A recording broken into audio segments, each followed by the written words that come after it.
Home sellers, don't you dare consider selling your house to a cash investor buyer until you see this.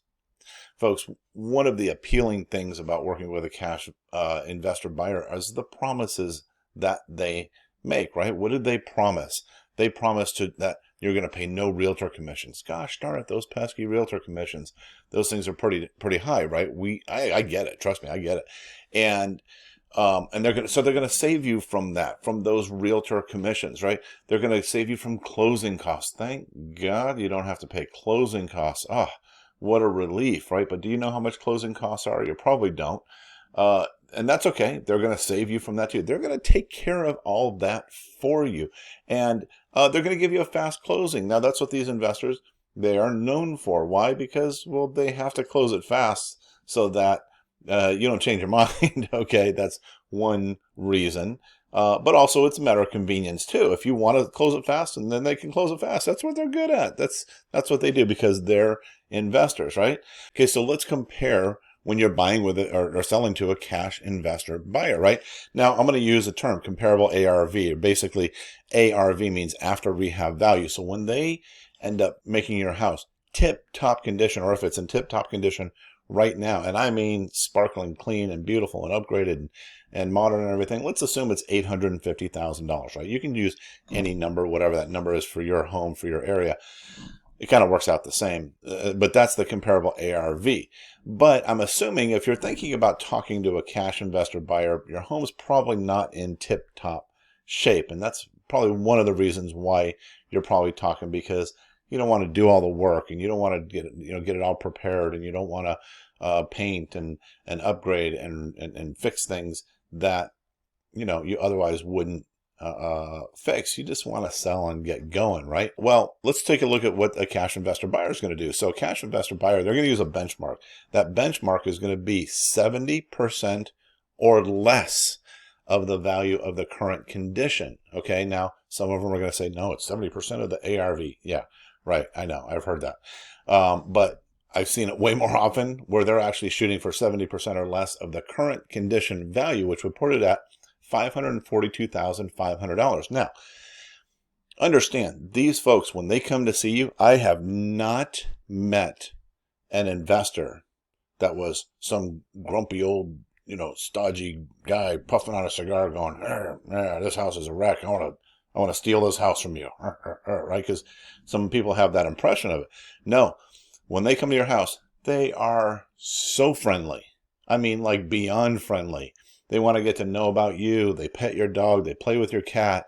They'll help you, do the dishes if that's what it takes, because they're trying to get you to feel that they're working in your best interest of letting you sell them your house for $542,500. That's their job. They're investors, right? What do investors do? They buy low, they sell high. Okay, that's their job. I don't blame them. I don't hate them for it. God bless them. That's what they do. That's how they make their money. And people do this all the time. But I'm just trying to help educate you a little bit. But what they're going to do is, one of the things they do is they say, we're going to offer you a low price, but gosh, you don't have to pay those closing costs. Well, the reason is because they're built in. They're really not that much in the grand scheme of things when you're selling a house. Okay, and you don't have to pay those realtor commissions. Now, if you're paying traditional realtor commissions, it's way up there. Keep in mind, we only charge a 1% listing fee when we list our house, so we make it very affordable for every seller that's out there. Okay, so this is what you get, and so you end up with a net sale of $542,500 on your house that is currently worth $775,000. Again, they're going to go through and they're going to justify everything to you. They're going to say, well, gosh, we're going to have to do all these repairs. We're going to have to fix all the landscaping. All these lights are broken and not working. It needs paint inside and out. The stucco needs repair. The siding needs repair. All this flooring has got to go.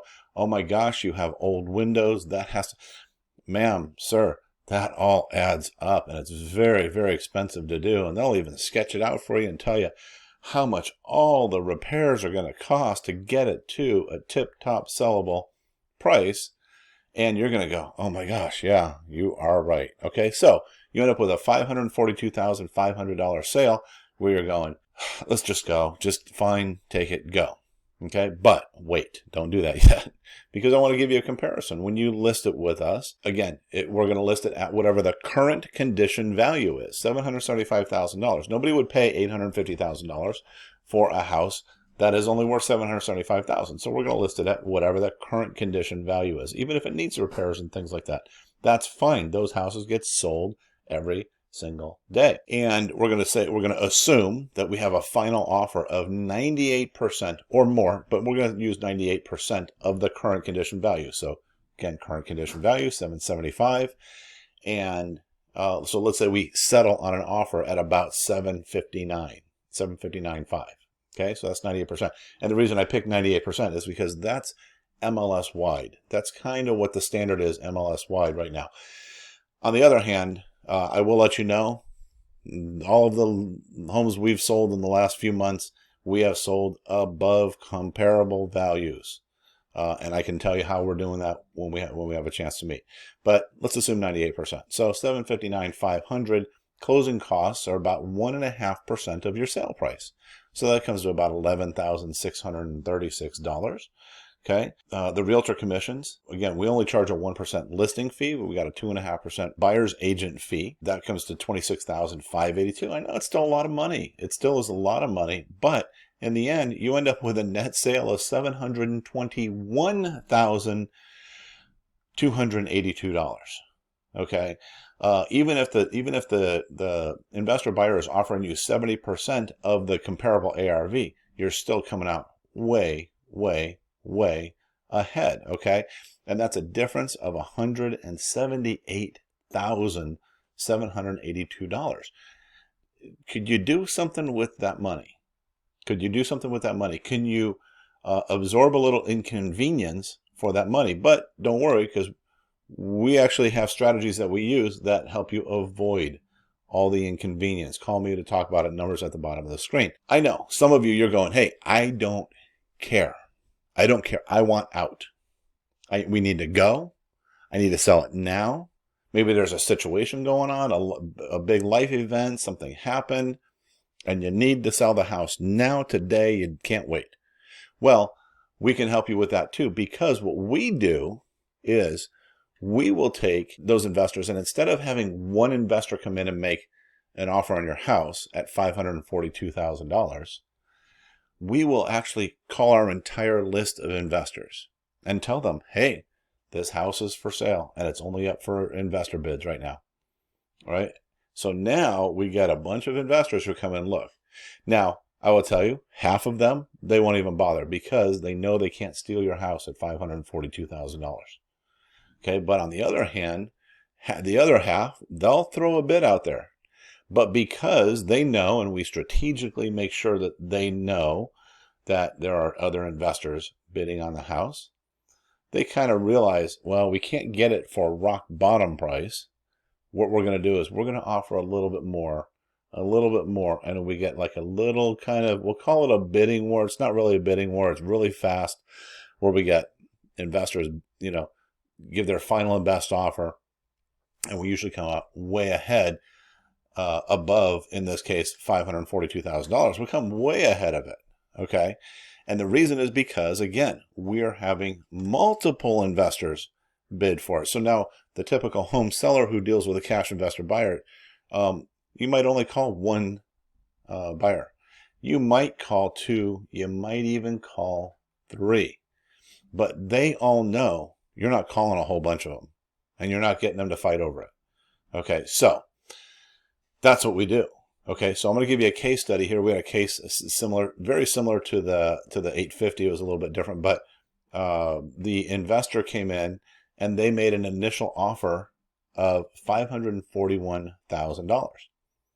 Well, when they realized that we had a large number of other investors bidding on the property as well, they knew what the value of the house was. They knew that what their cost was and to rehab and fix it up. Gosh, can I turn this thing around and still make a whole bunch of money? Yeah, sure. They sure did. So the very same investor that started out with $541,000, and I'm going to tell you something, this sweet little old lady was seconds away from signing on the dotted line. okay, seconds away, when her daughter called me and said, hey, can you talk to my mom about this? I went over there and did this. We talked to her. Later on, that same investor who was going to try and steal that house from that sweet little old lady for $541,000 ended up buying it for $720,000. So, did we still have a fast sale? Yes, very fast sale. Fast closing. Did all that money get put back into her pocket? An additional $180,000. Do you think that helped her out in her retirement and her medical care, which is kind of what the issue was? She had to deal with some medical stuff. Do you think that helped her out? Yes, but she was still ready to sign an offer for $541,000 because she didn't have the drive or the desire or the stamina or whatever to deal with a traditional real estate sale. So what I'm telling you is, if you have the ability to forego a little bit of inconvenience, and again, we make it so convenient to get your house sold. If you can forego that for a little bit, we can get your house sold for a whole lot more money than any cash investor offer. And even with all the fees, still make a lot of money. And then same thing, even if we have to have our investors in, just because you want to get the house sold fast, we're still going to get you even more money that way. So I hope you see the value in this, and I hope you don't make a mistake and just give your house away to somebody because it's the most convenient thing to do. Just don't do it. That's all I can tell you. And I hope you call the number that's on the screen, or somewhere on this video or this page somewhere there's a link that you can click that'll take you to my website. But just pick up the phone, call me. The number's right here on the screen, and I would love to talk to you and kind of learn about your situation and come up with a good strategy to get your house sold the right way for the most amount of money with the least amount of hassle or inconvenience, and just fast turnaround. So as fast as you want it. Maybe you don't want it fast, but we'll do whatever it is that you need. That's what it comes down to. So anyways, I really hope to talk to you real soon. I'm Anthony Nitz. Have a great day. Take care.